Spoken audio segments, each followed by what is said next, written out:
kalau kamu kenapa-kenapa korupsi, kasihan anak istrimu.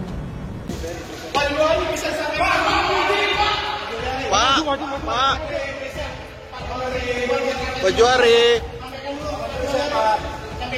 Bang, sini bang. Pak Juari, sampaikan dulu Pak. Ada yang mau disampaikan dikit Pak? Ya Pak. Pak dikit Pak. Ini kan untuk pribadi ya Pak. Ya Bang, udah Bang. Sorry ya Bang. Kejutan.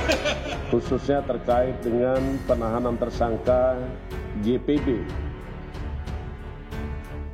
Menteri Sosial Republik Indonesia, dan AW, salah satu PPK pada proyek pengadaan bantuan sosial tahun 2020 di Kementerian Sosial Republik Indonesia dalam perkara, saya garis bawahi, dalam perkara dugaan tindak pidana korupsi berupa penerimaan sesuatu oleh penyelenggara negara atau yang mewakilinya di Kementerian Sosial Indonesia terkait dengan bantuan sosial untuk wilayah Jabodetabek tahun 2020.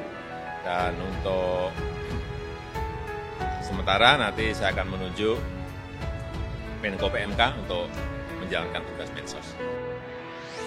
Satu lagi menteri di era kepemimpinan Presiden Joko Widodo yang terjerat kasus dugaan korupsi, yakni Menteri Sosial Juliari Batubara. Juliari menjadi menteri keempat yang tersandung kasus dugaan korupsi terhitung sejak periode pertama kepemimpinan Presiden Joko Widodo 2014-2019. Dua orang lainnya yakni ex-Menteri Pemuda dan Olahraga Menpora Imam Nahrawi, serta ex-Menteri Sosial Idrus Marham merupakan Menteri Jokowi di Kabinet Kerja periode 2014-2019. Sementara pada periode kedua 2019-2024, Menteri Joko Widodo yang terjerat kasus korupsi adalah Menteri Kelautan dan Perikanan Edi Prabowo. Penangkapan Edi Prabowo tak berselang lama dari kasus yang menjerat Juliari Batubara. Diketahui keempat menteri tersebut berasal dari partai politik. Adapun Idrus merupakan kader Partai Golkar, Imam merupakan kader Partai Kebangkitan Bangsa, kemudian Edi Prabowo adalah kader Partai Gerindra dan Juliari Batubara, politikus PDI Perjuangan. Kasus dugaan korupsi Mensos Juliari. Juliari ditetapkan sebagai tersangka oleh Komisi Pemberantasan Korupsi di kasus dugaan suap bantuan penanganan pandemi COVID-19 untuk wilayah Jabodetabek tahun 2020. Juliari bersama tersangka MJS dan juga AW selaku pejabat pembuat komitmen di Kemensos ditetapkan sebagai tersangka penerima suap. Kemudian tersangka AIM dan juga HS selaku pemberi suap. Penetapan tersangka ini merupakan tindak lanjut atas operasi tangkap tangan yang dilakukan KPK pada Jumat 5 Desember 2020 dini hari. Setelah pengumuman penetapan tersangka, KPK sempat meminta Juliari menyerahkan diri. Namun, kader PDI Perjuangan tersebut akhirnya tiba di gedung KPK pada Minggu 6 Desember 2020 sekira pukul 2.45 waktu Indonesia Barat.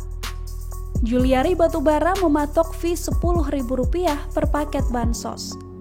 Ketua KPK Firly Bahuri mengungkapkan, konstruksi kasus ini berasal dari pengadaan paket sembako sebagai bansos penanganan COVID-19 dengan total 272 kontrak senilai Rp5,9 triliun yang dilaksanakan selama 2 periode. Menurut KPK, Juliari menunjuk MJS dan juga AW untuk mengerjakan proyek tersebut. MJS dan AW lalu mematok harga Rp10.000 per paket sembako dari nilai satuan paket bansos sebesar Rp300.000.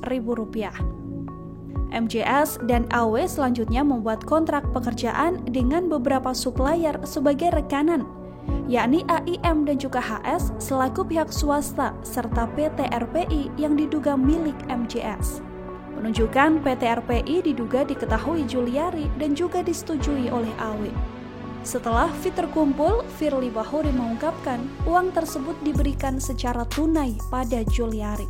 Uang tersebut kemudian dikelola oleh Eka dan juga SN selaku orang kepercayaan Juliari untuk digunakan membayar berbagai keperluan pribadi Menteri Sosial tersebut. Dari periode kedua pelaksanaan paket bansos sembako, terkumpul uang fee sekitar 8,8 miliar rupiah pada periode Oktober hingga Desember 2020. Uang tersebut juga diduga akan digunakan untuk keperluan Juliari. Dalam kasus korupsi ini, Juliari diduga mendapatkan uang suap senilai total 17 miliar rupiah. Juliari Batubara bisa terancam hukuman mati.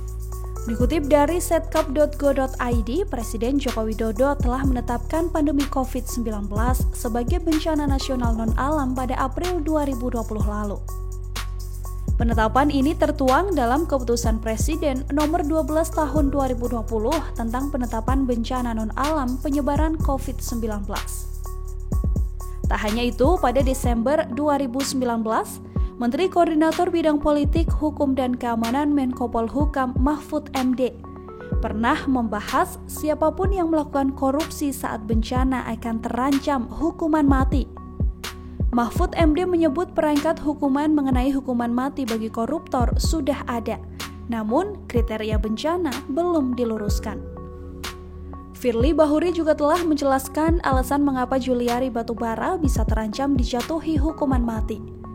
Mengutip tribunnews.com, Firly mengatakan hukuman mati bisa diberikan pada Juliari Batubara jika terbukti melanggar pasal 12 Undang-Undang 31 tahun 1999 tentang pemberantasan tindak pidana korupsi. Menteri Edi Prabowo terjerat dugaan suap ekspor benih lobster. Sebelum Mensos Juliari Batubara, Menteri Kelautan dan Perikanan Edi Prabowo sudah terlebih dahulu dicokok KPK.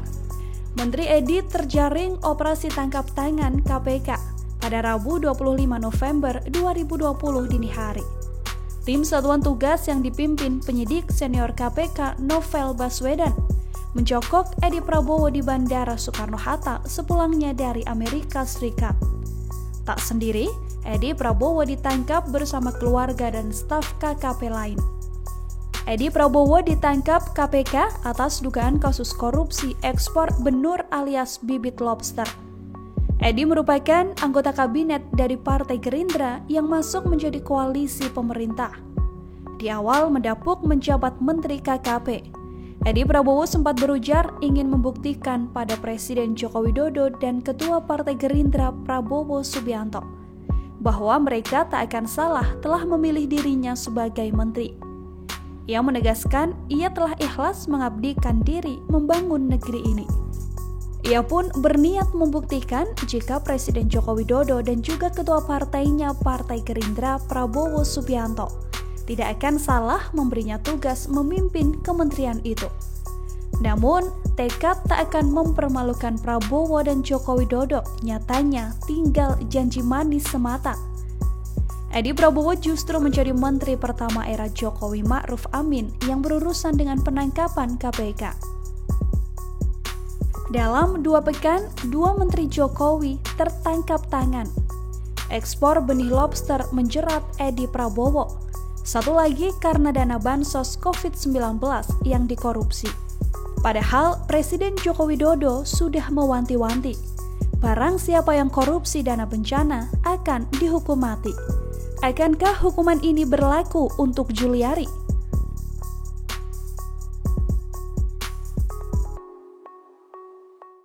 Terima kasih sudah nonton. Jangan lupa like, subscribe, dan share ya.